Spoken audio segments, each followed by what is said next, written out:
আগে গতকাল আমি বলছিলাম যে বাংলাদেশের মানুষ যেভাবে 7ই জানুয়ারির নির্বাচনকে বর্জন করেছে, আগামীকাল আজকে আপনারা দেখবেন ঠিক একইভাবে বাংলাদেশের মানুষ এই ভুয়া নির্বাচনের যে নাটক আজকে বাংলাদেশে উপজেলা নির্বাচনের প্রথম পর্যায়ে অনুষ্ঠিত হয়েছে সেটাকে তারা বর্জন করবে। আমি গতকাল বলেছিলাম, আমি আজকে আপনাদের সামনে বলতে চাই, আপনারা সারা সকাল প্রমাণ দিয়েছেন।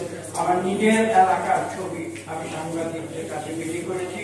সেখানে ভোট কেন্দ্রে সকালে আমরা যখন থেকে ভোট শুরু হয়েছে তারপর থেকে আমরা ছবি নিয়েছি, দেখেছি ভোট কেন্দ্রে একজন ভোটারও নাই। আমার নিজের নির্বাচনী আমার কাছে ছবি আছে, আমি ইতিমধ্যে সকালেই জানলাম।